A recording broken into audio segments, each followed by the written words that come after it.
Hello and welcome to the Tifo Football Podcast. I'm Joe Devine, and today I'm delighted to be joined by JJ Bull. Hello. Kaya Kaynak. I'm totally fine. Everything's fine. Yeah. For the second day in a row, he's fine. It's good to know that, isn't it? And Jack Pitt-Brooke. Hello, Joe. How's it going? You okay? I'm great. How are you? I'm absolutely fine. In fact, I'm better than fine. I'm good.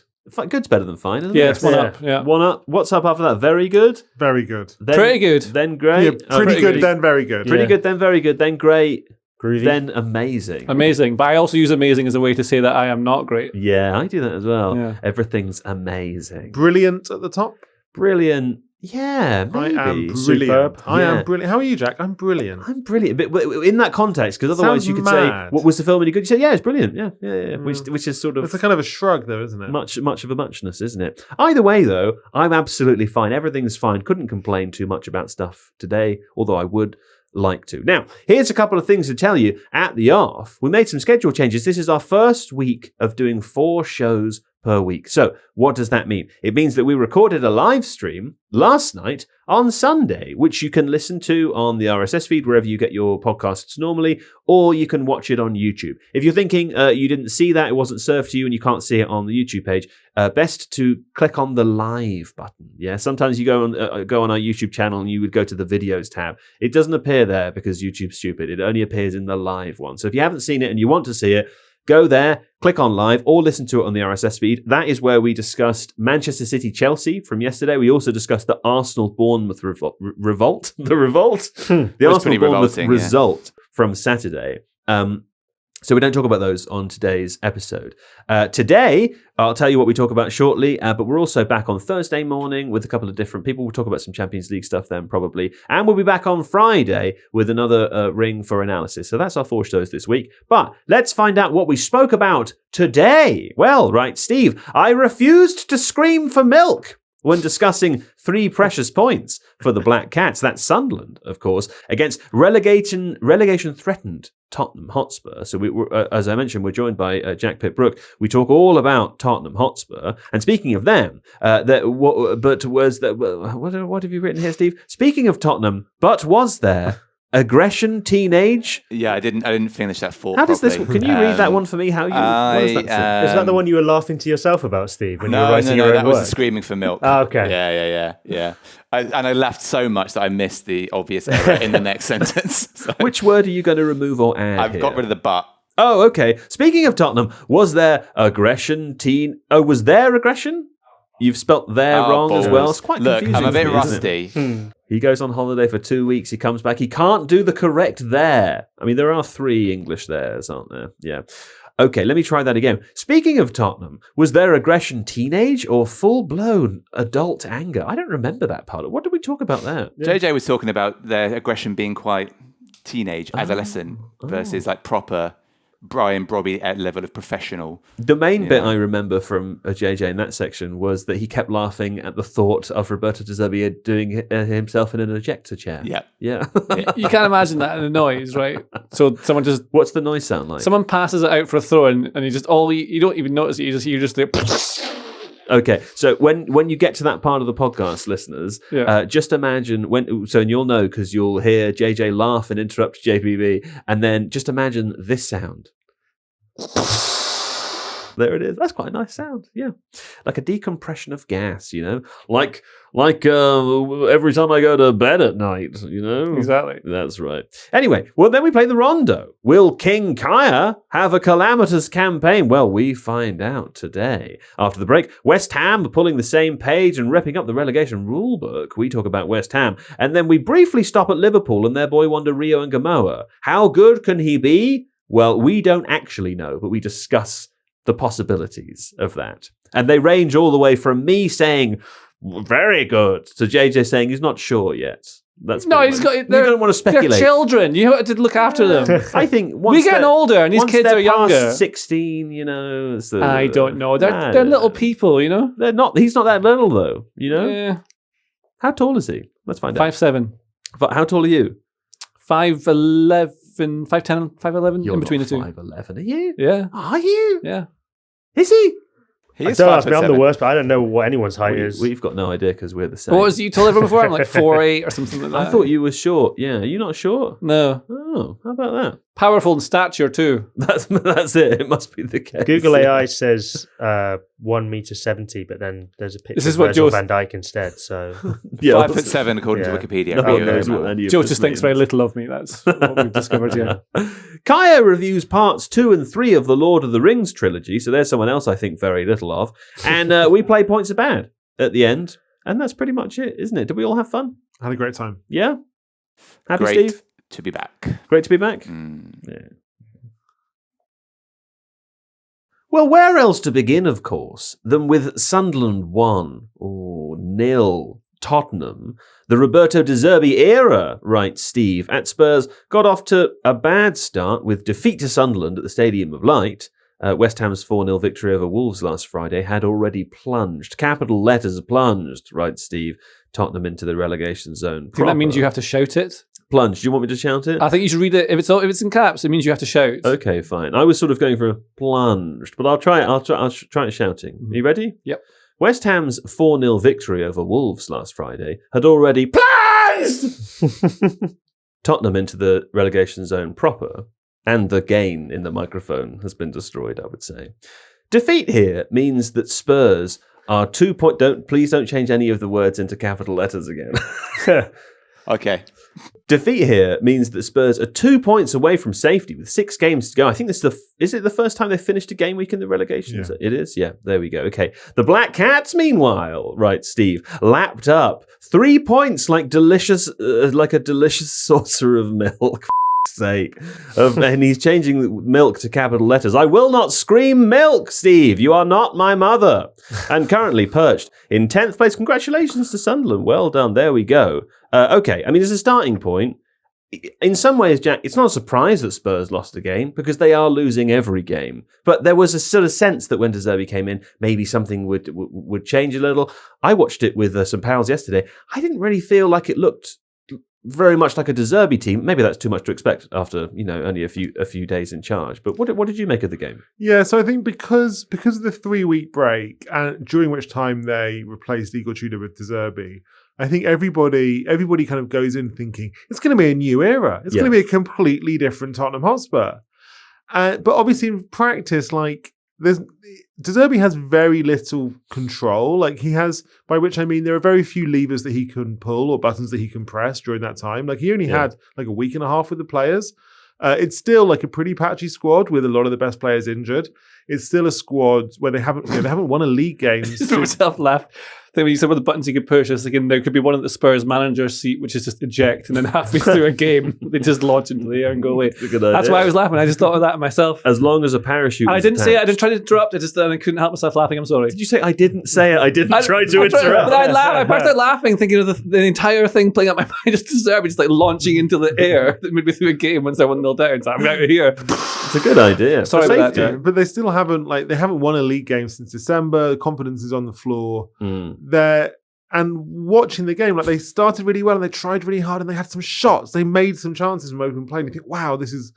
But then it all kind of went wrong in the second half, and you came away thinking, hold on, this is just like the last game. This is just like the Forest game where they tried really hard in the first half and had some half chances.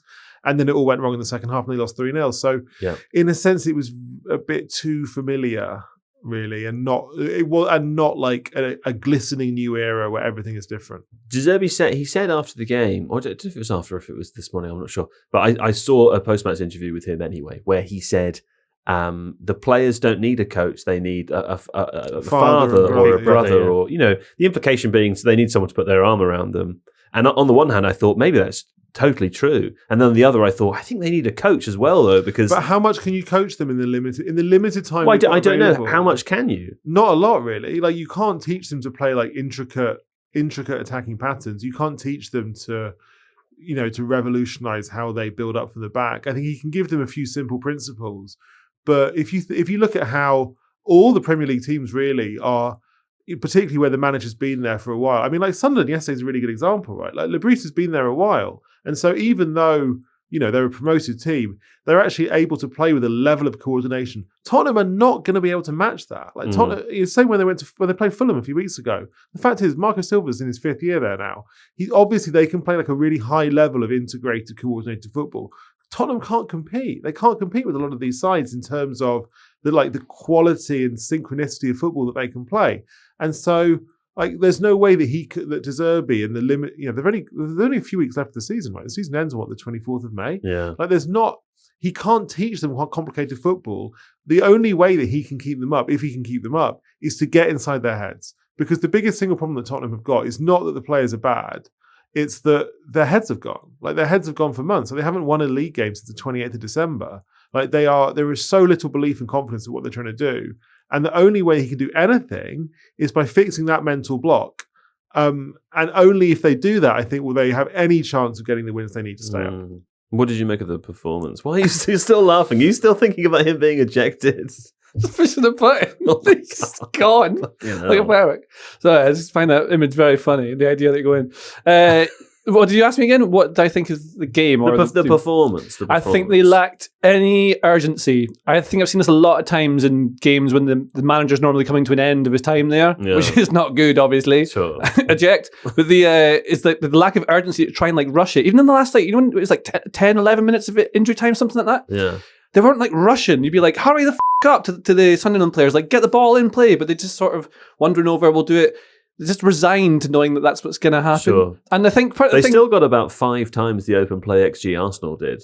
Not bad, not terrible. Yeah, but there's other reasons for that. Yeah, for Sunderland. Yeah. I think one of the things that quote about De Zerbi, I would bring up as well because I think he's dead right. It's about managing people at this point and trying to make them happy. So the amount of pressure that they're under, you see, Romero obviously might have suffered an injury.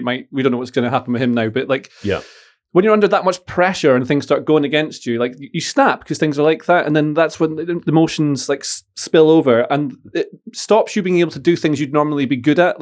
Pedro Porro, I think, is a very, very good footballer, a really high level right back. But I think you'd almost target him down that side at the moment because you can see he's not quite there. He's not making the right decisions. Then he gets in the final third and he balloons some shot massively over. Sure. Nothing that their muscle memory would allow them to do is working at the moment. So they're trying to go through the motions of what they'd normally want to do. But because they are so scared to have the ball and then they lack a bit of quality and they lack a bit of power as well. And it's the aggression they put in is teenage aggression rather than controlled adult aggression. You snap into someone for no reason. There's a foul that Romero jumps in on the boy and gets booked for it on Brobby. Another side point, I realised that his name would be Mr. Brobby. Oh yeah, Brian Brobby, Mr. Brobby. Yeah. And then every time I heard his name from now on, I can't think of anything else. I mean, Brian Brobby is a fantastic name anyway, isn't it? It's a fantastic name. Yeah. And very, very, he is controlled adult aggression. Sure. Well, there's a controversial thing whether he pushed him or not, Romero, into the... I don't know. I don't think that was bad. so. I think it was bad. I feel like I've not watched it enough, but I feel like he maybe was so close to him running behind him that he's almost him and Romero had a thing going on the entire game where they've been at each other. Can't read into the guy's mind, but it did look a bit like he was trying to. It might be a bit of momentum as well, though. That much, Newton's law, he's transferring his speed into him, and he's pushing him a little bit. I think football should punish those situations more because they're it's clearly endangering the opponents, right? Because Romero's got a knee injury and Kinski had a head injury, and Kinski had to get bandaged up, and we're waiting to see the extent of Romero's injury. But this is not uncommon. Do you remember in the warm-up game before Euro 2012, England had a friendly against Belgium, and in fairly similar circumstances, Dries Mertens pushed Gary Cahill into Joe Hart, and Gary Cahill I think fractured his jaw and missed the Euros. So it can be. There was one there was a famous Watford Leeds game in the Championship in 2013 where I think Dominic Polian pushed Akechi Anya into Jonathan Bond, the Watford keeper, and Bond got injured. It can be those situations can be dangerous. Same as when they knock them over into the advertising boards or at Old Trafford down the wee slope or something. But I think players, I feel like at one level players know they never really get punished for those kind of naughty pushes. Yeah, but maybe they should do because it feels as though they're trying to arrest their own momentum a little bit, doesn't it? I guess it's tricky also because something that you hear pretty regularly from pundits is we love a feisty matchup between two different players. We like a bit of a physical competition on the pitch. But then they say they don't want to see these things. Yeah, this is the problem. While it's all good and well and everyone's safe, it's a bit of fun, isn't it? But as soon as something goes wrong, it's like nobody wants this. We never wanted this. We would never encourage it. I don't know. It's hard to draw a line, really, isn't it? Do we know anything about Romero's injury? Not yet. So De Zerbi, was it possible metatarsal? Was it? Or? Well, it's hard to say, but it looks on the footage as if he kind of jarred his knee in the collision with Kinski. De Zerbi in the press conference afterwards was asked about it, and he said he suspects it's knee, but he didn't want to go into details. I suspect ultimately they will wait. They won't do the scan imminently, but at some point in the next few days, he will have a scan on his knee, and that will determine is there any damage of ligaments, and if so, what bearing will that have on Tottenham's survival push or even the World Cup if it's a bad one. I mean, the fact that he left the field on tears, that's pretty ominous. That made me feel like he was going to miss the World Cup as well. That was worrying. I don't think I've ever seen Romero react like that before about anything. So yeah, I would suggest that people are pretty worried out there. I did wonder also, not related to his injury, but before that, he got his 9th yellow card of the season during the game. So there was obviously some concern, aside from his injury, if he were to get another one, that he'd missed 2 games anyway. My question yesterday, whilst I was watching the game, and none of my friends could answer, was if he got a second yellow in this game, obviously that would count as a red. That would have its own suspension. Would you also then count the 2 games of the 10 individual yellows as a suspension? Or do those 2 yellows become 1 red and they don't count as a yellow? I don't know the answer. That's a great question. I think it's 1 red, but it also would have been his 3rd red card of the season. So I think he would get 2 extra games. So he would get a 3-game ban for the red. Yeah. And then potentially 2 additional game ban for the 10 yellows? I don't think you get 5 games. Right, so that gets wiped. The 2 yellows get wiped into 1 red. I think that's how it works. How about that? There you go. Maybe they could put him. This is stupid. I'm not going to say what I'm going to say. Okay. Fair enough. Is it something to do with an eject chair? No, it's even worse. I was thinking maybe they could put sent off players into a cage they suspend above the ground, right, above the pitch, and then you can just see the sent off player in there. Got it. Let me out. You were right. That was stupid. Yeah. Can I just add on De Zerbi in the post-match comments? I actually think if I was a Spurs fan, I'd be slightly reassured by that, because coming in, the fear with De Zerbi was he's going to be this sort of guy who's going to focus too much on tactics, and he's not going to be able to lift the spirits, and he's going to focus just on imposing what he wants to do, which is a very complex tactical system. Yeah, I think the fact he's come in and been a bit pragmatic about it, which is not what you associate with Roberto De Zerbi. You associate him as being this ideologue, but I think he's come in, been pragmatic, and realised these guys just need a lift. Yeah, and I think that's the fact he's saying that and admitting that out loud. If I was a Spurs fan, I'd be a bit more reassured. And he's done that at Brighton. I think he managed to get into the players and motivate them and lift them to performances that I don't think anyone who'd seen those players before thought they were capable of. So I think that's a positive sign. And I also think the fact that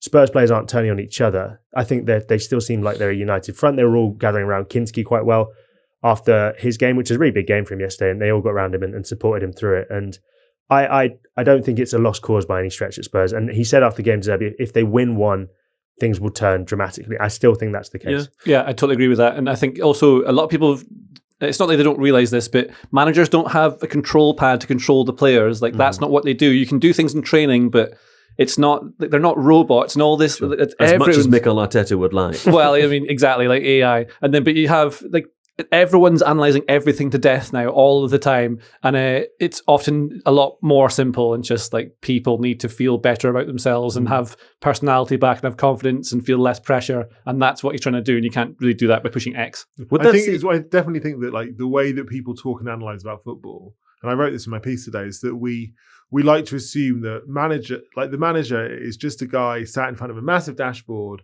and he's got these levers, and it's let's we're not creating enough chances. I'm just going to move the lever. I'm going to push the variable. I'm going to adjust the variable for create more. We need to tighten up against the counter-attack. I'm going to move this lever to do that. And it's not really you've got to be careful mentioning levers and managers around, Jay. But that's not really how football works. And obviously there are certain managers, like Pep at City or Arteta, where if you've been in a job for 5 or 6 years and you've signed all the players and you've got all the staff around you, you actually do have an awful lot of power and you can tweak things like within games, within seasons, do that. Yeah. But the majority of cases, that doesn't hold at all. And it certainly doesn't hold if you're Roberto De Zerbi and you come into a team whose confidence is on the floor with 7 games left. He just has very little actual control over what's going on the pitch. All he can do is try, as you say, try and make the guys feel good, try and get into their head somehow, and hope that will have the required effect, or that at least if you can remove the mental block, then what they will be realizing on the pitch is just their own skill level. Like they will be performing to a normal level, which they haven't been doing this season. Exactly, that's what they need to do. But he has, I think. Watching the game yesterday, I was really struck by the sense that it's not like he has total power over this at all. No. I think that's the interesting thing about De Zerbi, actually, and you touched on it slightly there, Kaya, as well, because we have this kind of stereotype of a tactical manager as someone who's a bit more dispassionate, someone who's obsessed with the systems, someone like Xabi Alonso, for example, for whom one of the criticisms of the narrative, whether or not this is true or not, is a kind of separate point. But one of the criticisms is this idea that he thought he could go to Real Madrid, where there were these huge personality players, these huge egos, and he could impose a system on them, almost like a sort of mathematician. That's the way that we look at these sorts of people. But Roberto De Zerbi is incredibly emotional. He's not that stereotype at all. Not that many of them really are, but in that sense, he reminds me of Julian Nagelsmann, who is another manager who we all think of as a systems manager, someone who is very focused on. Oh, my microphone just died halfway through. Me. Sorry. You just turned my microphone down halfway through. And I've had enough. Look, Julian Nagelsmann, I'm not even going to give you a pickup point, Steve. The audience will know what you've done. Julian Nagelsmann is another manager like that who we think of as a systems coach, someone who's very focused on tactics. But he himself has said, his quote was like 30% tactics, 70% social competence, aka like a focus on the players, on communication, on making sure that essentially the atmosphere and the vibes are good, which, as you say, is what Roberto De Zerbi needs to do. I'll be really curious to see how that emotional element plays out over the next 6 games, because he also is, I think, the word tempestuous, combative, combustible is the word I'm looking for. Is a word that's associated with him a lot as well. So I wonder, at the moment, it seems like he's trying to help the Spurs players by being kind of nice and friendly and calm. I wonder if that will change at any point over the 6 games to be more sort of aggressively G-ing. I suspect it won't change, just because I don't think there's any mileage in bollocking the players. I mean, they tried that with Igor Tudor. Igor Tudor came in and was really stern and tough, and I'm going to tell them what's what, and it was rubbish. They didn't win a league game under Tudor. Sure. I think the most important thing is, can he remove that mental block, and can he get buy-in from the players? Yeah. And you're right. The interesting thing about him is he's obviously got these really, really cutting edge ideas. He's got a very distinctive way of how he wants to play. He's incredibly original, which is such a hard thing to be in football, but that really counts for nothing. All that stuff will only become of value if they stay up, and he can do it in pre-season next year. Then maybe next year, in whatever league they're in, they'll play some exciting football. For now, it's purely just the mental side. It's just his even if he's not going to be giving the full fat De Zerbi football, it's his conviction in what he is saying, which hopefully will generate the buy-in, which will allow the players to kind of knuckle down and do something. But you watched him play yesterday. I think I got the feeling that he realized, oh, wow, this is going to be a tough job. This is going to be a really tough job. I've been working so well, because everyone's been saying over the last 10 days, oh, the players have loved in training. It's such a big change from Tudor. It's really it's tactically it's so different, and the vibes have been so good on the training ground. Yeah. And that is great. But then when you watch the actual football on the pitch against an opponent in the Premier League, an opponent who incidentally aren't that good at the moment. They're fine. Sunderland. Yeah. I was going to say, I want to talk about them before we moved on, because I thought they were great. I think I thought they were good. They're good in the game, and they were good in the first half of the season, but they've been quite poor recently. They're not they're not an opponent of the highest quality, and Spurs still find it difficult. I've enjoyed watching them every time I have. I haven't seen them over the last little while, so maybe I'm talking absolute nonsense. But whenever I had to look into them to try and work out what they were doing, I really I think they make things happen. And players like Siddiqui, I really enjoy him. I thought Chris Rigg was outstanding as well. Like, he did really well in Championship last season, and they signed all these new players, and he hasn't really played that much, I think, this season. I might be wrong there as well, but I haven't seen him much this season. I thought he was excellent. But Granit Xhaka was the best player on like the pitch by he was so good. He's got great techers, that guy. Do you know who Man United should sign in the summer? Granit Xhaka. No. Hold me back. Like, so I get it. He's older now, right? Uh-huh. That's exactly the kind of player that Man United should buy. How old is he? It's like 34. That's too old, surely. That feels like a kind of... That's 1 or 2 years you get him in for, and he would just run everything. That's the Casemiro thing, though, and then it didn't really work out. But it's just a different kind of player to that. And you saw the level he was last night. You do it on Football Manager and then come back and Granit report Xhaka back is how like it's worked. he's like, I don't know what his level is. But He's amazing. yeah, he just runs everything.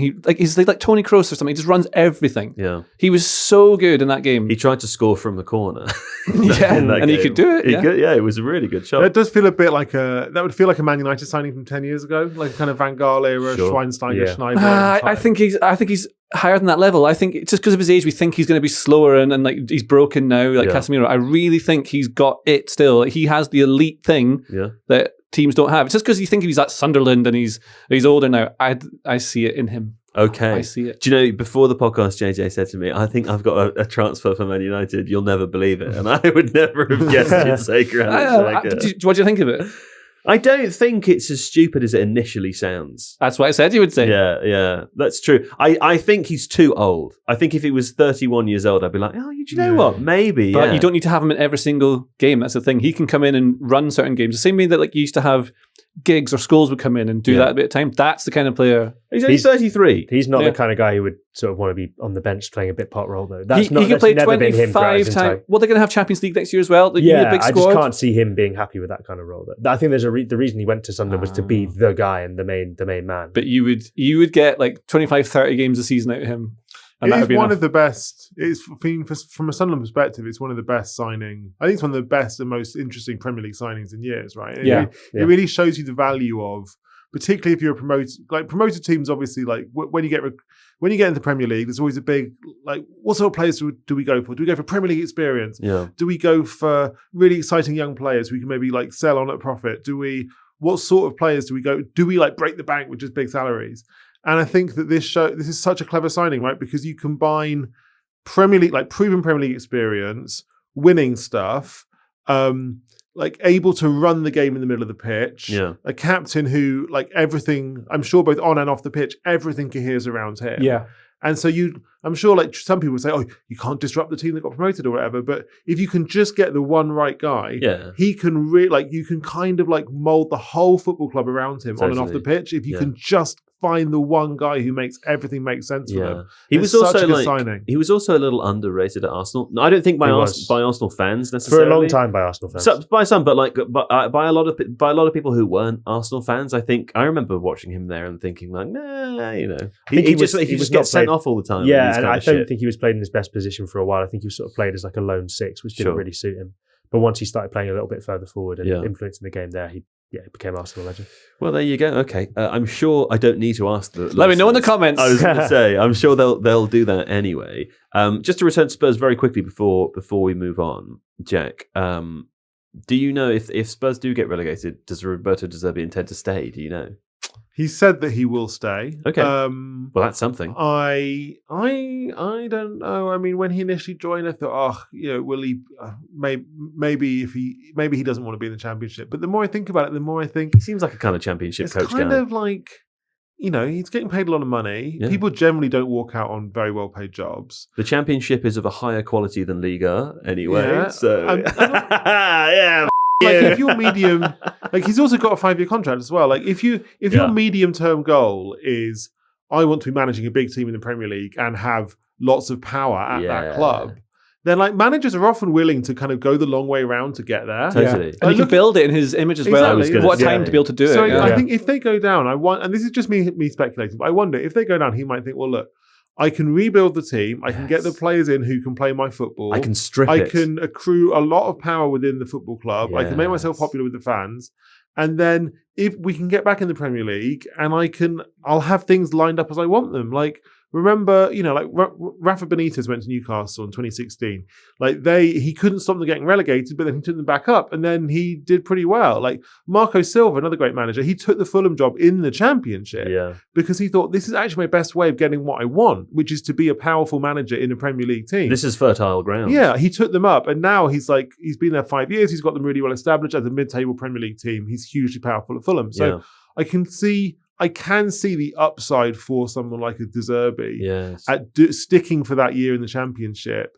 And I think it's too simplistic to say, oh, he won't want to work in the Championship because you're sort of describing like the plot to a film like She's All That or a Glow Up movie, where you get with someone and then you help them through their makeover and then you stick with them and later it pays dividends. And this bit. Actually, Steve is looking at me as though to say this. I think it works for me. It went a little like I spent 2 minutes trying to think like, is there a man version of this? Is there a version where a man has a glow up? I Love You, Man.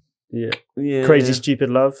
Steve Carell. Is that what it's called? Steve Batman. Carell He kind of has a toxic glow up. Yeah, no, not a good one. Batman's glow up is a big one. Yeah, that's a good one. Maybe we've saved it, Steve. What do you think? Can it stay in there now? We'll see. Yeah? All right. Maybe Spider-Man. Well, anyway, I agree. I think that's a fantastic idea. And I've always wanted to take a Premier League team down to the Championship, strip them for parts, build them back up again in my image, and then just have 11 6'4" players to prove finally once and for all that tall is best. High five, Kaya. 6'4" tall, is it? Listen, you just off, mate. This guy is one of the worst people. We'll get to you later. Actually, we'll get to you now. As punishment, you have to talk about West Ham first. Yeah. Wait, is it time for a break, Steve? Yeah, why not? Should we have a break and then come back and do a rondo? Yeah. Oh, terrific. How exciting. Well, after this advertisement break, you'll be able to witness a rondo. Hey, I did a rondo yesterday on the live stream. Did you? Did pretty well. I could name at least 5 MLS teams. Yeah. That is good. Yeah, you did actually just name cities, though, and got away with it twice. You got to be smart when you play in the rondo, guys. Okay, welcome back from the break, and it's time for a rondo. Now, what is a rondo? How does it work? Let me tell you, rondo is a little game where I give our contestants here a category that has multiple correct answers, and we go round in a circle. They give me correct answers. If they give me one, they get to stay in. If they give me an incorrect answer, they are immediately ejected from the rondo, and if they take too long, a time that dissatisfies me, a length of time, then I can also eject them from the rondo. And the final person standing is named Rondo del Rey, a prize. And actually, Kaya is currently Rondo del Rey because he won yesterday's rondo. I'm still wounded by messing it up last time I was on. It was like managers who'd done 300 Premier League games. And I had Kirbishley in my head, and then I discarded him. And then I said like Mick McCarthy instead. Right. And it still keeps me awake at night. This was like 3 weeks ago. Okay, well, listen, this is your chance to redeem yourself, okay? Now, are you ready to hear the category for today's rondo? The category for today's rondo is as follows. English players who have made at least an appearance in the Bundesliga since and including the 2022-23 season. Okay, so that since then, all the way up until the current day, there are 17 correct answers in this category. And JJ, I'm going to start with you. English players who've been in the Bundesliga since 2023. To have made an appearance. Harry Kane. Harry Kane is number 1, yes. Jude Bellingham. Jude Bellingham is also in there. Kaya? Joe Bellingham. Joe Bellingham is also in there. It's a bit tailgatey, but you can have it. Jamie Gittins. Jamie Gittins is in there. JPP. Jadon Sancho. Jadon Sancho, of course, is in there. Starts to get tough now. Ryan Kent. Ryan Kent, I don't know who that is, and he's not in the list. Who's Ryan Kent? He used to play for Rangers. Yeah, he was at Liverpool and he went to Freiburg, I want to say. Maybe it wasn't in the past. Maybe it wasn't in that time period. Let's have a little check. He played at Freiburg on loan for 1 season in 2017. Oh my God. That was quite some time before. For a young man, that is a sizable time-related error. So, the current Rondo del Rey... I've not gone out this early for ages. ...is already out. Wow. So, JJ... You've got a real opportunity here. It's been a long time since you weren't the first person out. Yeah. Well, I'll have to give you my best answer. Uh-huh. I can tell you that of the remaining players, I know that you know at least 4 of them. Okay? English players. And I want to help you. In the Bundesliga I want to help you stay 2023. in, okay? Yeah, I can do this. Okay, who was a surprise, excellent free kick taker for England? Do you remember? Eric Dyer! Eric Dyer! Yes! Of course. There we go. Okay, JPB just looking at me with the dirtiest glaze. Now, what have you got, JPB? Callum Hudson-Odoi. Callum Hudson-Odoi is in there. Congratulations. I thought you were going to say the Spurs player that was on this list, but you didn't say that. Maybe that's a little clue for you next time. JJ? The Spurs player on this list. You won't know it. Dane Scarlett. No, you're out. There you go. Okay, now remember, Jack, you have to get one correct in order to be named Rondo Del Rey. Okay, it's not simply given to you. Much like Arsenal's title challenge, they do have to win it themselves. Okay, so here's your opportunity. Jarell Quansah. Jarell Quansah is That's in so there. good. It was Jeffet Tanganga that I was thinking of.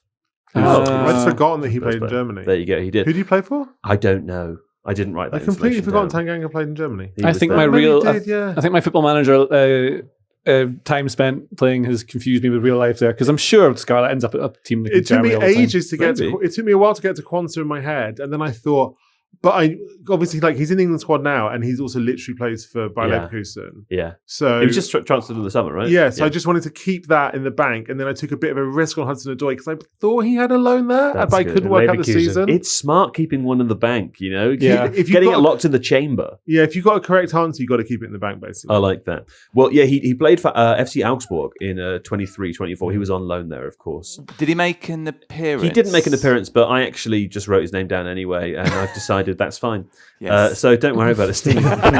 He probably did make an appearance not in the Bundesliga, so we'll count that. We'll count. I mean, it says 0 here. No. but In the otherwise- Bundesliga, it says 0, but maybe in the what do they call that tournament? The they Pokal. have? Yes, the But Jack didn't actually the say Pokal. Tanganga, did he? So No. it doesn't- No, that's it true. He doesn't didn't say say We Tanganga. we avoided Yeah. a real. Oh, yeah. Was there any more famous Controversy. ones? That we, Well, famous. I mean, they're all technically famous, but there was Ricky Jade Jones. Nope. No. Oladapo Afolayan. No. No. Yeah. Jordi Osei Tutu. Yeah, he used to be at Arsenal. Arsenal. He was at Schalke, wasn't he? Yeah. I want to say Bochum. John Joe Kenny. Yeah, he was. Oh, at Oh, Schalke. ex-Everton. He was at Lee Schalke, yeah. Buchanan. You could have had. You could have had Reece Oxford as well. Oh, He's he's still- on he's in my still head. playing there. He's still there. Yeah, he's actually he's made quite a few appearances in the Bundesliga. And Clinton Mola, you could have had. And I don't know how to say this name, so I'm too scared to say it. Not because I don't want that to come across as though because it sounds foreign, but because within the name is a word that sounds like a different word. I don't know how to say it. Okay, I understand why you hesitated. Cut that- there, you cut that out. Yeah. Easy, isn't it? Just cut that bit out. And there are a couple more in there. A couple more in there as well. Yeah. And nothing was cut. Nothing was cut. if it wasn't cut, please cut it out. Use Anyway, it everywhere. Yeah, please cut it out.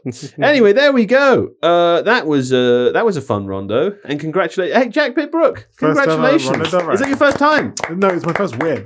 Wow, no, it's your first time as Rondo Del Rey. It is my first time. Well, Rondo Del Rey. enjoy it. It'll probably be snatched away again from you as soon as you're not here. But perhaps next time you can win it back. Congratulations. Now, West Ham 4-0 Wolves. Sticking with the relegation battle, right, Steve? West Ham flew out of the relegation zone last Friday like bubbles from a bubble wand. Right, Steve? From a bubble wand. Their 4-0 hammering of Wolves put actual daylight between Nuno's side and Tottenham, 2 points of daylight, as we've already said. Considering that they were 7 points from safety in early January, it's a pretty extraordinary turnaround. Not many people would have believed it possible, Steve. But I No. did. And I made a lunch wager, a very serious lunch wager, to this effect, and I will be collecting on that delicious, delicious lunch food. I don't know what it's going to be. I don't know where it's going to be. I've heard tell it could be in a different country, but I will be collecting. I think also you should get whoever you have that bet with to buy you a bubble wand and the bubbles. That's true. So you can yes, blow. I could celebrate with bubbles during my insouciantly my during lunch. yeah. I have to say, we're not talking about Everton at Brentford today, but that was they did 2-2. I think they were both on 46 points at the beginning of that game. It was a very important one for my lunch wager with John as well. Everton, I think they probably are going to finish top 10. And every time I mention it, you should see how salty his stupid little face is. Yeah, what a bad guy. Anyway, West Ham's improvement since January. Jack, I know you were keen to discuss this before the podcast. I mean, they're kind of amazing now. They are amazing. I think they're like the 5th or 6th team in the form table at the moment. Impressive. They've won basically ever since that Spurs game in January where they went there. And they went in like terrible form at that point. I think they'd taken 4 points from their last 10 games up to that point. Yeah. But they won at Spurs, and since then they've won, I think, like 5 out of the last 12 maybe in the league. And it just goes to show that new manager bounce is not instant. Sometimes you have to wait for it. Like Nuno got that job in late September, and they were pretty bad for his first 3 months. And lots of West Ham fans wanted him sacked in January because the team was going nowhere. It looked like he'd not made any improvement. But sometimes you just got to wait. Like his new manager bounce kicked in January, and since then they've been really, really good. And it's been kind of obvious. I think it's been obvious for at least a month that they were going to stay up, just because they've got a method of playing. The players buy into it. The fans buy into it. Yeah. Everyone's kind of pulling on the same page. Sure. No, pulling in the same direction or on the same page, but not pulling on the same page. I think they can pull on the same page. Yeah, you can pull on this. Yeah, you can pull on the same page. They're ripping the page called relegation out of the book. They've got effective players who can score goals, like Bowen and Somerville, which is more than could be said to choose a team at random, Tottenham Hotspur. Yeah. And so I think I've kind of thought for a while that they would be fine. Yeah. Do you think, maybe this is going too far, but do you think that Nuno should be in the conversation for manager of the season? Yeah, I do, because I think it was such a hard job that he inherited. Like the whole club looked like a bit of a mess. The recruitment has obviously been bad. Things were a bit of a shambles, and turning that around is really hard. Like it's really hard to go into a club like that and find a way of playing and get everyone on side. It's the kind of thing that people talk about as if it's the easiest thing in the world. Like they just need to find a way of playing, get the fans back on side, get the players motivated again. But in practice, it's really difficult. But it's obviously not luck. Like Nuno he actually did a similar job at Forest 3 years ago, right? He came into a Forest team that was sinking fast, and he managed to repair the sinking ship and then get them up into Europe and do really well. And it's obvious, it feels like a million years ago now. It was literally the start of this season that he left Forest. So he knows how to do this kind of job with a kind of slightly dysfunctional club that really, really well. He knows how to teach the players to play a simple, digestible brand of football, which can move you up the table. So I think he's done an amazing job. I think he is. With the possible, who else would be in the conversation? Keith Andrews, maybe Reggie Lebris. Yeah, David Moyes is probably a decent shout. Yeah, those guys have all done really well. I think if Mikel Arteta wins the league with Arsenal, then presumably he'll be in the conversation. I don't know. He might come second in the voting, I would say. Yeah, I would go for. I think I would go for Nuno, although Andrews has done really well. I guess what I would say about Andrews is that while Andrews has done brilliantly, he's obviously improved on what they had on Thomas Frank, but I do think Brentford is such a well-run club, and they're so strategic, they're so clear-eyed, they recruit really well. The culture is brilliant. Everything, it's kind of a model club in every way, in the way they do things. But I actually think going into West Ham, which is not a model club to put it kindly, going into West Ham and turning West Ham around is just harder than doing well at Brentford, in my view. No, that's fair. You could maybe argue that David Moyes could be in the conversation, or the peripheries of the conversation as well, because no one was expecting them to, apart from me, no one was expecting them to be top half or to be challenging for Europe this season. Yeah, and also their star summer signing, Jack Grealish, was out injured for a large chunk of the season, and they don't really have a striker who can score goals in the way that Brentford have got Thiago, who's pushing Haaland for the Golden Boot. Right, yeah. I think what Moyes has done at Everton is really impressive this season. It's all about goals, isn't it? I'm reading now from a piece by Liam Thum on The Athletic, how Nuno's fixed West Ham's attack. Jared Bowen's influence and the power of corners. And I read this paragraph. Since New Year's Day, only Arsenal, Manchester United, Liverpool and Chelsea have scored more than West Ham, which is kind of nuts for a team in the relegation zone. You just do not expect that, do you? No, I think the secret is speed. Right. So the same thing at Forest, they attacked really quickly. And apparently Rob Edwards was setting up Wolves in the training before this game. They had about 25 days or something to prepare for it. Right. Which is quite funny. It's a long time. They've probably overthought it a bit. Over-prepared. Yeah, the first half, so I didn't watch this live, but having tried to catch up on it this morning, the first half, nothing really happened, and I think it was second phase of a set play or something. The ball's hooked in and they score a header. And that opens up the game because immediately, same with Forest, when Nuno was there, is that then you can sit back and you can hit the space in behind because the other team has to come on to you. So that's kind of... Because they're chasing the game. It might happen, right? So then so many Premier League games are just by default 0-0, but there's just 0-0s until someone makes a mistake, which is why so many games this season, I've said multiple times, have been so boring. But now if you can just get like that goal, it changes everything. They lacked any sort of speed. No, they couldn't run in behind before. They couldn't hold the ball up by knocking it long. They couldn't get the ball in behind. They've got the goalkeeper is knocking it long quite often towards, I think, Castellanos or Tati. I don't know what you call his name, but and then they put the number 10 closer to him. So when the ball bounces, you're someone there. Yeah. And then you've got the wingers that they got flying. So Somerville and Bowen. Yeah.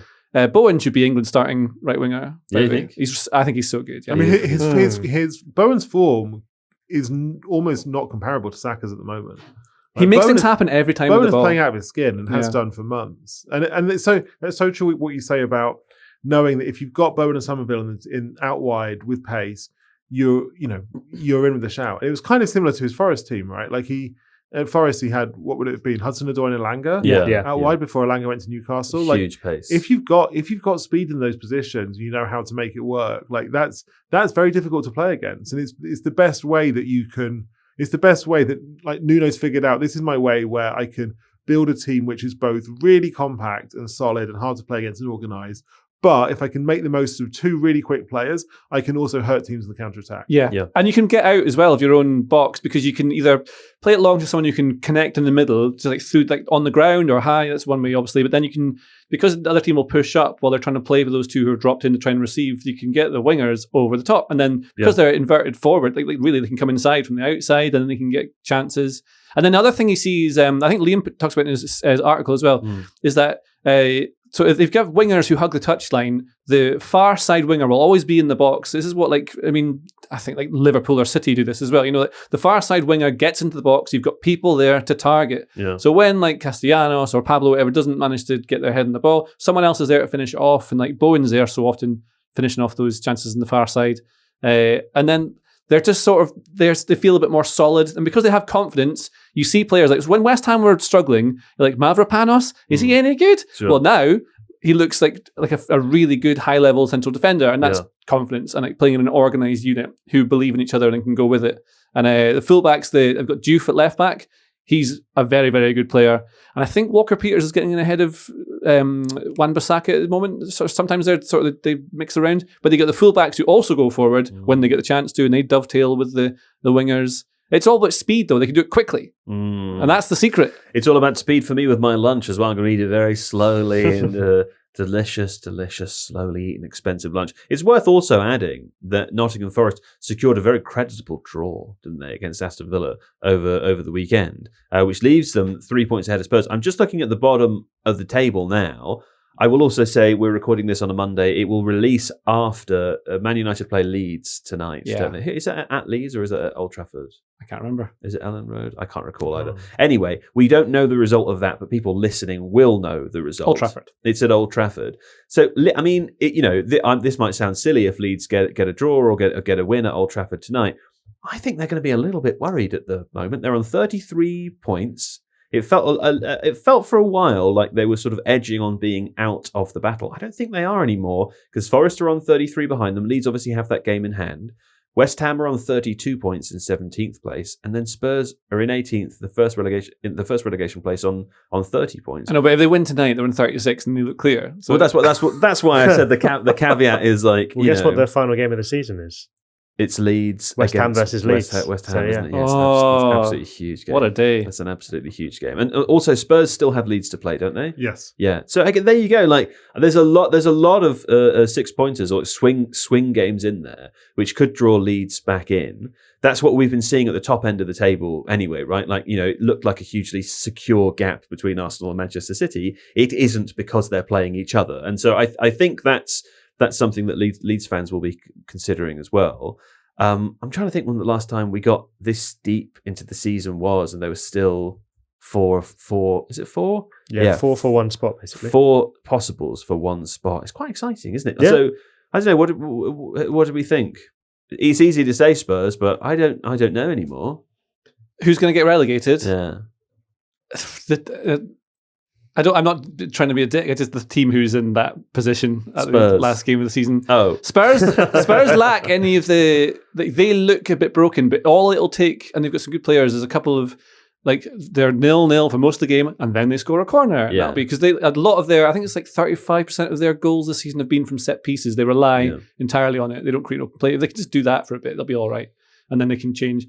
But I think West Ham have momentum and belief now. Forest just have seem better. They got a little I don't momentum know. as well. Yeah. Yeah. I mean, it's going to be decided by really small margins and probably some errors is what's going to make it happen. Leeds and Forest have got FA Cup in Leeds' case, Europa League in Forest's case as well, so they've got fixture congestion. It's all poised, isn't it? What do you think, Jack?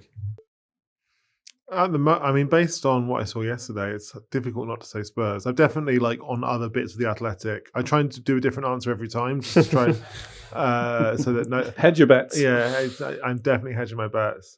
I don't know. I also agree with JJ that one Spurs win would change everything. If they beat, I think the next 2 games are Brighton at home and Wolves away. Yeah. If they win either of those games, I just think it will have such a transformative effect that all of a sudden winning 2 of their last 4 won't feel that mad. At the moment, they can beat Wolves. At the moment, it feels ridiculous. It's they haven't won since December, and they need to win possibly 2, more likely 3 games. It sounds absurd. If they get if they win one game, well, they can the unlock prospect it, right? of them winning 2 more games would be fine. Yeah. So not Spurs then. Yeah, I'm going to say Leeds. On this show, I'll say Leeds, and then the next podcast, I'll say something else. Okay. I think Leeds and Forest both struggle to score goals. Uh-huh. Chris Wood's come back for Forest now kind of just at the right time, but that's a concern for them. Obviously, Spurs have struggled a bit this season in front of goal as well, but I think you said Spurs. I don't know. You said whoever finishes in the bottom 3 will get relegated. I think they all have the potential. I know this sounds stupid, but they all have the potential to get relegated. Yes, sure. And this is the kind of thing, what's the point of me predicting it? It doesn't really matter because I'll predict what happens in games. Spurs can play their next game, and he's still burned from predicting the Liverpool thing. Liverpool thing all over again. He doesn't want to predict. I forget anything I said a month after. I found out I did a video on what De Zerbi does, and apparently people are watching it again. I don't remember doing that. There you go. I had no idea who that guy is. See, Spurs play. I mean, I saw this. So Aberdeen are really struggling this season. Not talk about them, but for example, they just beat Hibs on the weekend, but there was some nonsense sort of decision that went Aberdeen's way. The player gets sent off, and then they had advantage against 10 men with a penalty. That's what will happen if Spurs get the same thing. Then they can suddenly win that, and then Spurs famously haven't had one penalty all season. So maybe if they can get 1 or 2 towards the end of the season, they could win. Absolutely. Okay, well, listen, saying that is definitely safer than saying Leeds anyway, because as we just said, this podcast could come out the morning after they beat Man United at Old Trafford, in which case Jack Pitt-Brooke and Kaya will look very, very silly. Although I agree with them as well. I agree. Yeah. Anyway, there we go. Okay. Moving on, very brief pit stop before we make it to points are bad. Liverpool beat Fulham 2-0 over the weekend. It's actually kind of a surprise result, to be honest. I sort of wasn't expecting that to be the case. On the basis of both teams' form going into the tie, they stabilised their form, writes Steve, kept themselves in the Champions League places, that's Liverpool, with a 2-0 win over a side that plays in black and white from West London, of course. A famous note to the fact that we don't reference their name, although I already did.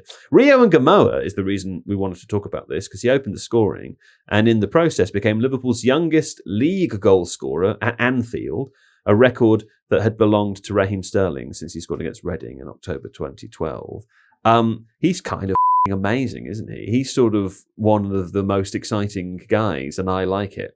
Yes. Now, He's very, very good. He's 17. He reminds me of Cristiano Ronaldo. I'm just going to say that now. Really? I think the way he moves in off the left reminds me of a young Cristiano Ronaldo. Wow. It might be something to do with his stature and his height as well. Like he's relatively tall and slender for a player that is so well, controls the ball so well. That's what reminds me of Ronaldo. There's a bounce to him where like he springs into everything. He's bouncy, and I think it's because he's young. I think defenders don't know what he's going to do just now, and that makes him very hard to stop. Yeah. But I think very quickly they will. And I don't know if he has, because I've not watched enough of him. I've seen him play every game he's played, actually, but I still don't know enough about him to say whether he's Ronaldo. I don't think.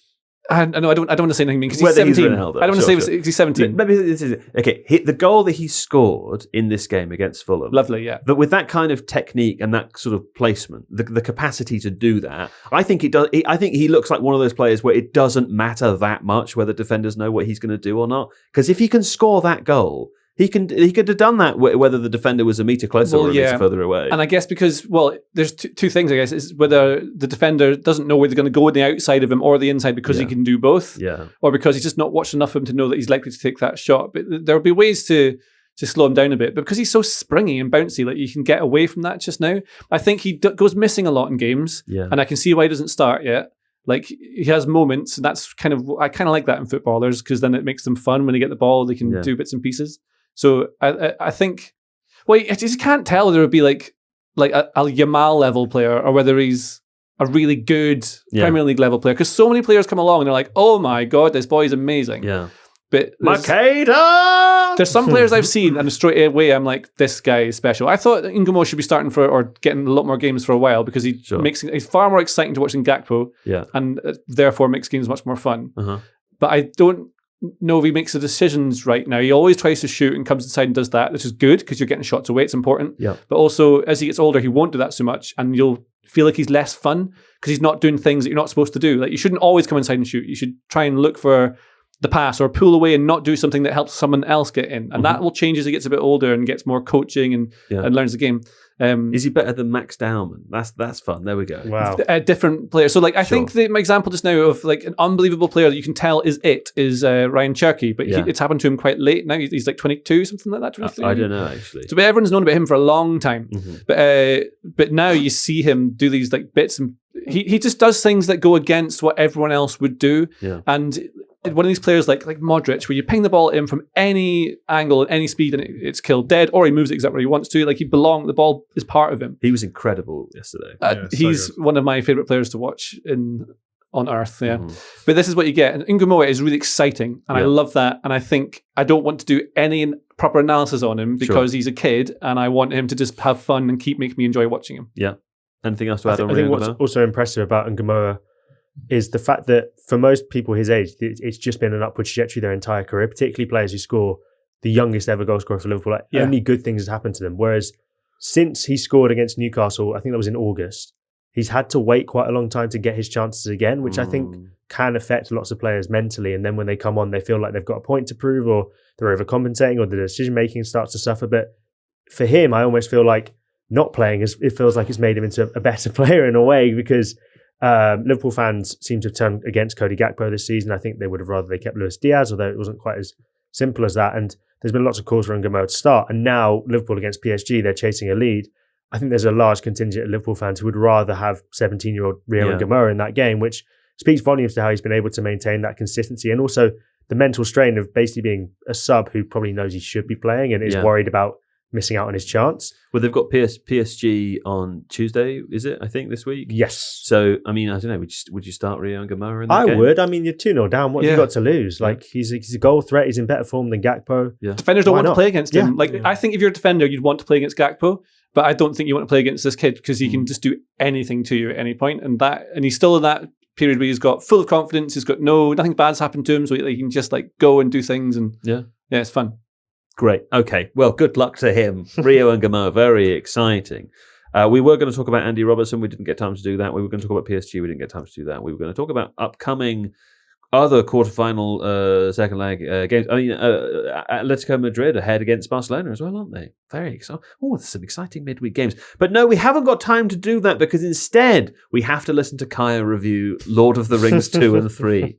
We do. Now, for new listeners or people who've missed Kaya's film review section before, Kaya once or twice or about 10 times referred to himself in the office as a film buff / expert. But as it transpired, he hasn't seen any films. So we have a little room set up on our Tifo Discord server where people, listeners such as yourself, they go in there and they suggest films to see if Kaya's watched them. If he's watched them, he ticks them. If he hasn't, he doesn't tick any of them because he hasn't seen any of them. That's the end of my bit there. So it turns out he'd never seen Jurassic Park. He'd never seen The Shining. No. He'd never seen Lord of the Rings. So we already heard his wanting review of Lord of the Rings Fellowship of the Ring. He didn't seem to like it very much, but he liked it enough that he wanted to complete the trilogy. Yeah. So here we go with Kaya. Let's hear what Kaya thinks of The Two Towers and Return of the King. Okay, so a review of Lord of the Rings, Two Towers and Return of the King by Kaya Kaynak, who after this weekend's events feel as though he is now aged 245. Oh no. That was a reference to the football, not the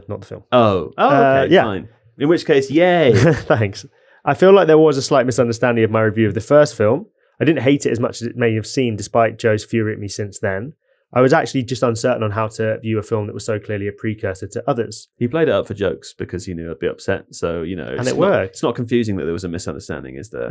Well, let me tell you, the second one put pretty much all my uncertainty to bed. Oh. I love this film, from the incredible motion capture performance of Andy Serkis as Gollum to the rousing battle at Hell's Deep. Peter Jackson takes advantage of all the time he spent mapping out the world of Middle-earth in the first film, and he moves every piece expertly. Unlike the first film, this one zips along at a thrilling pace that even the Ents can't slow down. Two Towers had firmly won me over. Now it was on to the third film, and would it land the trilogy's iconic status in my eye? Would they pull it off, or would they bottle it like some football team that I think I've heard of, maybe about to do, but I can't really remember their name? I'm sad to say that it was the latter. Oh, and unlike the football team I spoke about, this film doesn't even finish second. For me, it's by far the weakest of the trilogy. What? Whereas the second film feels like it's moving the plot forward, this one gets so bogged down in stuff that for me that just doesn't matter. Every second we spend with Daon Thor feels like a wasted one, and each plot point feels like filler as we wait for Frodo to finally get the ring up to Mount Doom. With who? Who do we spend time with? Denethor? Oh, Denethor. Yeah. I thought you said I got his name Daon Thor. No. It sounds like a football player that played for QPR or something. Dad of Boromir. Yeah, Boromir's dad, Yeah. eating his tomatoes. Yeah, it's kind of gross. I just want to tell you at this point that it's amazing to me that your reviews are the inverse of most people. Most people think the second film is the least good one. Yeah, a lot of people have said that to me, and a lot of people say they love the third one, but I'm not one of them, because the battle at Minas Tirith is clunky and confusing, and it features one of the film's most bizarre dichotomies for me. Clunky? Yeah, because I think this film has some like really amazing CGI with Gollum and that stuff, but then you've got the Army of the Dead, which I think just it's one of the worst CGI I've ever seen. It looks awful. Oh, sure. You mean the kind of Jeffrey Rush look-alike pirate sort of guy? Yeah, well, like the sort of the greenish hue, and they're kind of like smoky. And have you ever heard of using your imagination, man? Have you ever been to the theatre? I'm watching a film. That's what movies the are whole for. point. Yeah, everything has to be exactly perfect, otherwise I can't enjoy the story. Well, when I'm reviewing it, yes. And before I get to rating the trilogy as a whole, I just want to state a problem I had throughout all the three films, and that is that Frodo fucking sucks. Oh my god, man! I hate him so much. He's whiny, he's patronising, and he's awful to Sam, who's probably the best character in all of the films. He doesn't even really destroy the ring. He just sort of falls in by accident. Like, he gets corrupted by everyone else and then drops it in by mistake. It's true. It's like you don't know how things are made. It's true. He doesn't mean to do it. Your review of Frodo is like a child's review of Frodo. Children hate Frodo. Adults love Frodo. Well, this child Have you hates ever Frodo struggled too. in your life? Have you ever had any struggles? Have I had any struggles? Yeah. This right now feels pretty difficult. So now you can empathise with Frodo. No, because unlike Frodo, I didn't get corrupted on my way. I stayed true on my course and was honest about my review. 100% been corrupted. But if I've learned anything from watching Arsenal in recent years, it's that you shouldn't judge things by how they end.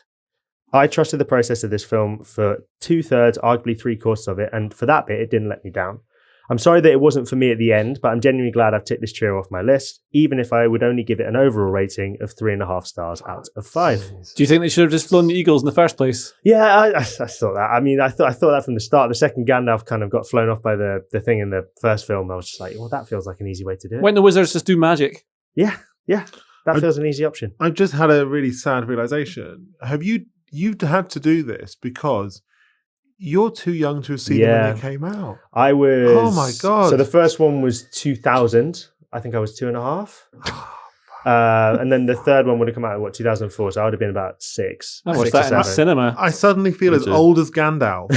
Like The grey, not the white. I think I'm probably aged like roughly in between you guys, give or take. And so what's the second number of your numbers? 88.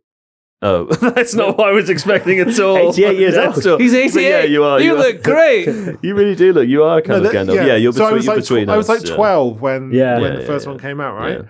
And obviously, and like at that point, I'd read The Hobbit. Obviously, I read when I heard these movies were coming out. I read all 3 Lord of the Rings books, and like back to back when I would have been 11 or 12ish. Then I watched them all in the cinema, and like it was just the perfect conditions for having your mind blown. Like this was the sickest thing I'd ever seen. I said this to my friends I was watching it with, that if I'd seen it as growing up, I can see why it would have been seminal for me, and like especially the second one, how rousing it is. I can see why that would have been like, this is amazing. I did see it. I remember looking back on it now. I did see a little bit when I was younger. I think my parents maybe stopped watching it because I found the orcs too scary. Yeah. So, and then I just missed it until Looks now. like meat's back on the menu, boys. Yeah, that was kind of terrifying now. So I think that's fair enough. I have this with what are the comedy time travel movies? I always forget what they're called. Hot Tub Time Machine. No, Back to the Future? Back to the Future, yeah. I have what you're describing with Back to the Future. I don't care about Back to the I Future agree. I've I've never tried, don't want to try. They're so older boring people. to me. That's Yeah, great. It's for 45-year-olds. my older cousins are obsessed with those movies, and they don't understand why I don't like them. And my friend Paul Ansorge will be listening to this and tearing his hair out because he thinks they're great films. I just think they're boring and shit. As I told you, I watched it for the first time maybe like a year ago, and I absolutely loved that first one. Yeah. And I haven't watched the second and the third one still, but Maybe I know this I love is them. it though. Third one you I think I just like Zemeckis movies. I love the way that they play. I just like watching stuff like that. Like it's almost like a play. You can sort of see the art, like the filmmaking in it. There's something about that I like. Yeah, I agree. I've been scrolling back on the Discord on my phone for, I would say, the last 3 minutes non-stop, trying to get to the top of Kaya's Film Club to pick another one for next week. Were there any that stuck out to you from the Discord while I'm still going back? There's a lot of people saying I should watch Scent of a Woman yesterday to cheer me up. You definitely should not watch Okay. Scent of a I don't know. I've Woman. not seen it. No. The Scent of a Woman is only famous for the fact that Al Pacino won an Oscar. It was like one of those awards where they give it to him because he didn't get it for any of the previous things. Right. It's not a good film. What kind of stuff do you want him to watch? Is it I want him to watch like the classics? seminal classic films that You he seen hasn't Goodfellas? seen. I have seen Goodfellas. Yeah. Has he seen The Godfather? I've seen the first one. You haven't seen part two? Part two? No, I haven't seen part two. Okay, part two. Godfather Part 2. A few weeks I might rewatch that. So a few weeks ago. I rewatched it recently. I was ill in January. I had like a generic virus, and I watched It sounded like you said genetic virus. generic virus. Got He's it. But I was 88. like, Come on. But I was like ill enough to be off work for a week, Yeah. and I watched the first 2 Godfather films, and I hadn't seen. I mean, I've seen them a million times, but I hadn't watched them like I hadn't consciously sat down and watched them like cover to cover, so to speak. And I watched them on consecutive days. Oh my God, they were so good. I was blown away again. And it's amazing when something can have that effect on you when you have seen it a million times. That's it's true. like watching like the Messi goal against Real Madrid in the 2011 Champions League semi. And you watch it again, it's like, I know what's going to happen, but it's still explosive. Really get inside me. I love them as well because I feel as though they're completely different to each other. Number one and number two. It would be worth feels good watching because I didn't one love the again. first one actually. When I saw it. I don't watched it on a love the phone, first which I one. think might be on me. Maybe, but I didn't love the. I don't love the. I think the first one's a terrific film. I don't love it, but I love the second one, and I think it's also because they do this with the content of the films as well. But they represent completely different periods of time. Okay, and they do it through just watch the movie. Okay, watch both the movies. We'll come back. We'll do it again. We've got to rush through points of bad now before we finish. We've downloaded slightly. Now it's been a while since we've done points of bad. We had a break over the international break and the FA Cup weekend. But the totals this round, let me tell you, JJ, you did okay. You were joint first. You were played by Tom. Oh, it wasn't me. Okay, no, it wasn't you. You were played by Tom, and you did joint first with me and John. We all added 3 points together. Kaya, you were last. Yeah. And shit, you added 6 points. And Ruben, who was played by Steve, Yeah. also added 6 points. Pretty bad. The 1-1 bot, who I thought was on to a cracker yesterday until all the results changed, added 4. So how about that? And that's because the games that we selected, you'll remember, were Real Madrid versus Bayern Munich. We picked that one of the midweeks from last week. And we also picked Chelsea, Manchester City. Now, JJ, you said, Tom said Man City would win 1-0, so you just added the 2 there. And you just realizing, as I'm saying, there's probably no time for this and it's boring. So let's move on. Yeah, Yes. okay, fine. Right, that means, Kaya, it will be you to pick. Do you want me to do 2 Premier League or 1 Champions League, 1 Premier League? There's a couple of good Premier League ones, I think. I want Premier League, Yeah? please. Okay. So I'll go Chelsea, Man U. When's that? Sorry, Chelsea, Manchester United. I'll go Saturday night. Chelsea, Manchester United, which is on Saturday night at Great. 8 o'clock. Great. And then, obviously, Manchester City versus Arsenal, because that is Oh my the God. huge game. That's on Sunday. That's Sunday, 4:30. What a big football week it Yeah, is. it's a big Okay. Hey, JPB, will you kindly play as John for us? I reckon I can get. I reckon I can do that. You I can can get into the inside his mind of head. Mackenzie. Yeah. Okay, great. And Steve, you can have a crack at Ruben again?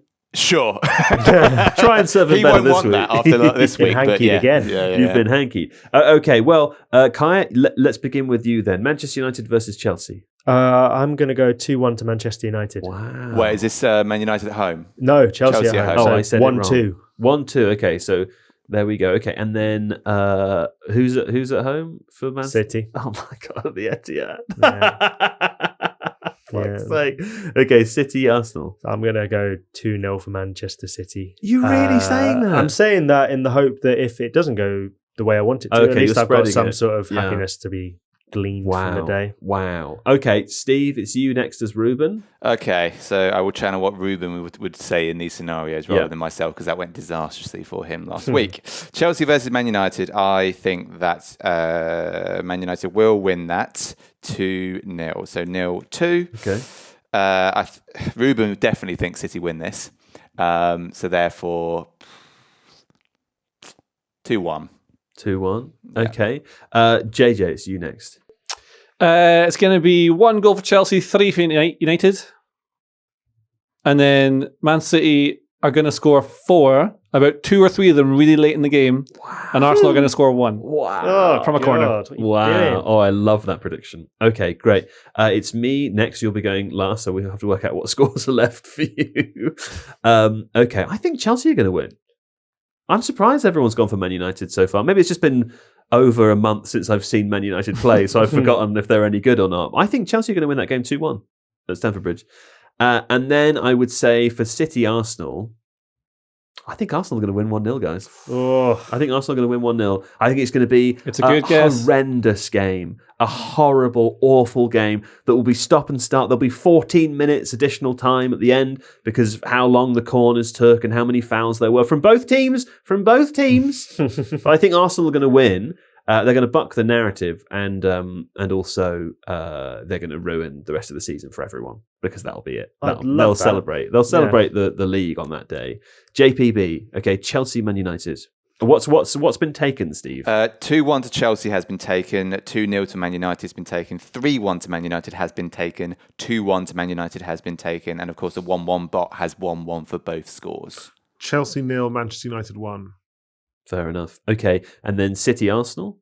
1-0 to Arsenal has been taken by Joe. 2-1 to Manchester City. 4-1 to Manchester City. 2-0 to Manchester City have also been taken. Manchester City 3, Arsenal 0. oof. Wow, how about It's that? amazing how we did the Carabao Cup predictions. I think it's 2-3 weeks ago? Yeah, And almost everyone had Arsenal to win that. almost everyone. And that's flipped so quickly. Very, very quickly, except me Except you. because I am a hero. Okay, there we go. JJ Bull, thank you. Thank you. JPB, thank you. My pleasure. Kaya Kaynak, thank you. Thank you. Steve Hankey. Gracias. There he was. And we'll be back this week. We'll be back on Thursday morning, Yep. won't we? Yeah, Thursday morning. We're Yep. joined by some Collins here, John, And Kaya again. and there, Kaya yeah. again. Okay, great stuff. See you then. Thanks, everyone. Bye.